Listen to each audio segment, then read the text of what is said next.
Yo, what is going on, guys? It's me, DaBoss, for another video today. Today, guys, I am back once again with another Q&A with DaBoss.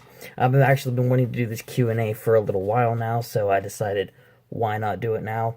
First off, I want to thank you guys for the great support you guys showed in the last Q&A. We have 11 questions here. We have a ton of questions to answer for today's video, and I have to say, some are very serious questions that are really good, and a lot of them are really funny and just out there, and I really love that.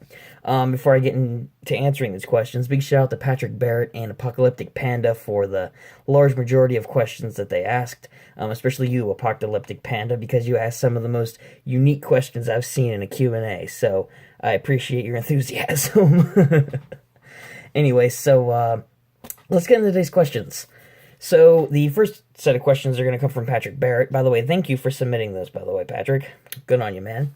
The first question he asked was, have you played Star Fox Adventures? If so, what do you think of them?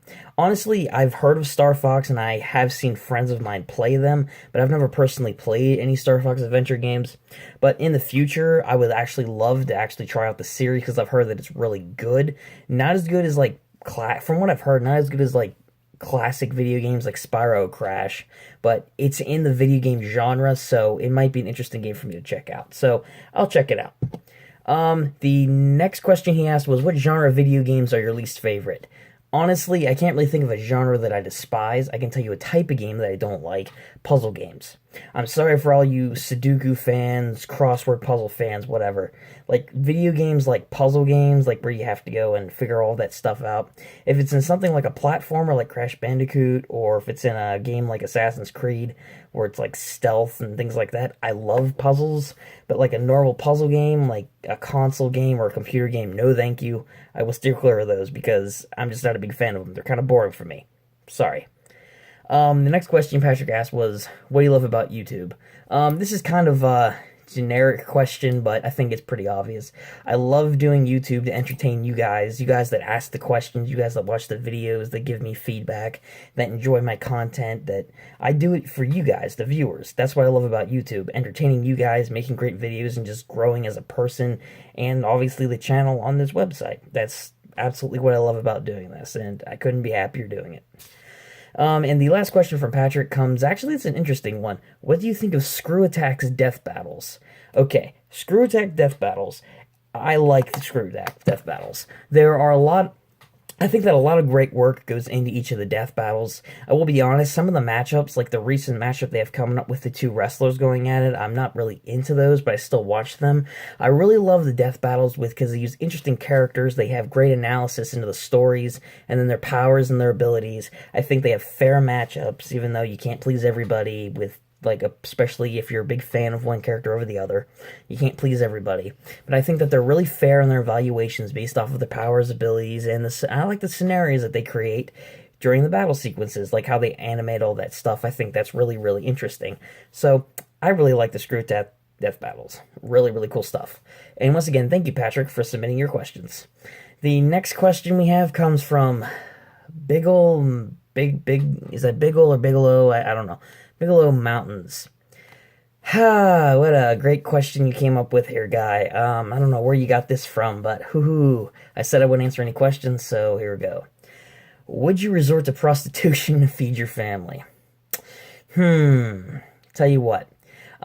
No, because I never plan on becoming a prostitute at any point in my life, but if it ever came down to it where I was homeless and we were all abandoned on the street and starving and absolutely desperate and bank robbery wasn't an option or anything like that, then I probably still wouldn't consider it. It's not worth it, and it's not my thing. Sorry to disappoint you, but not my thing. So sorry. So in the long run, no, I wouldn't do it. Sorry. But thank you for submitting your question anyway. And finally, the last set of questions we have comes from Apocalyptic Panda, and man, once again, shout out to you. It's really, really cool if you submit all these different questions. I think these are kind of questions that I love answering because you can have a lot of fun with them, and you submitted a lot of them, so let's get into them.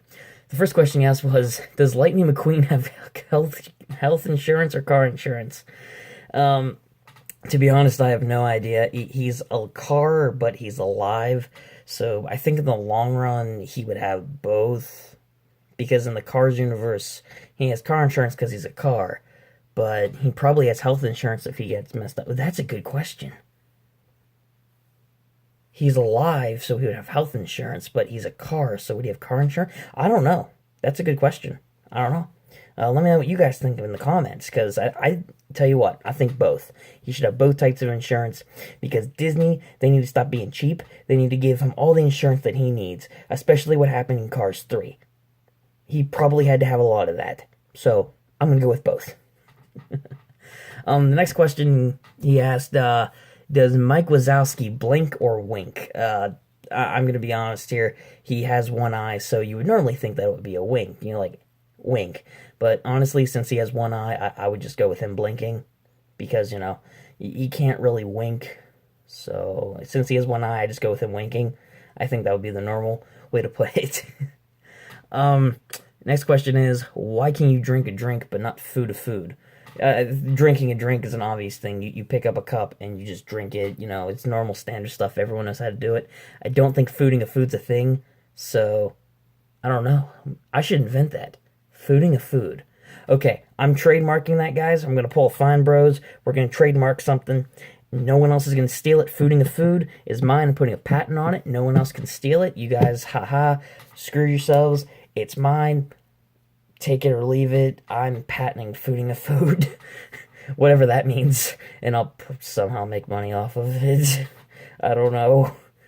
But you can't food a food. Not yet. Not until I get my patent. No. Next question. Oh my gosh. When a midget smokes weed, do they get high or medium? Okay, I'm not going to go too in-depth on the medium part because I am not going to offend any people of short stature out there. However, I will say this. I don't care how short you are or how tall you are. If you use a lot of weed, you will get high. And high in the term that you will be loopy and feel like you are on cloud nine. You will feel like you are, like you're a superhero, like you can jump off buildings and fly. Or you think you're Elvis Presley and you can sing great country songs. You know, stuff like that. So, I think we're just gonna settle with getting high. And finally, the last question from Apocalyptic Panda. If you're deaf, can you hear yourself think? Okay, so I would like to think I wouldn't wish that on anyone, really, like, because being deaf is, like, a terrible thing, that, not being able to hear anything or anyone for, like, your entire life would just be a bad thing. But honestly, if you're deaf, I would think that you could hear yourself think, because, they are your own thoughts. I mean, whether or not you could hear anyone is one thing, but hearing your own thoughts, I don't think that it would really necessarily impact it, so I'm going to go with a yes on this one. So, yeah. But anyway, thank you guys for watching this Q&A with the boss. I really liked this one. We had a ton of questions. A lot of them were really, really funny and goofy. We had some really serious ones in there. Shout out to all you guys who asked questions. If you guys would like to get involved with this Q&A, leave as many questions as you want in the comments. And again, I will answer any question that you guys have for me. So let me know in the comment section down below, and your question will be featured in the next Q&A with the boss, whenever that is, whenever I get enough questions. Anyway, once again, thank you guys so much for watching today's video. If you did enjoy, give it a like. Hit that red subscribe button to catch the next video, as that's always appreciated. And so you can catch the next video, all that usual stuff. And of course, until next time, this has been your boy, DaBoss. Trademarking, fooding the food. Peace out.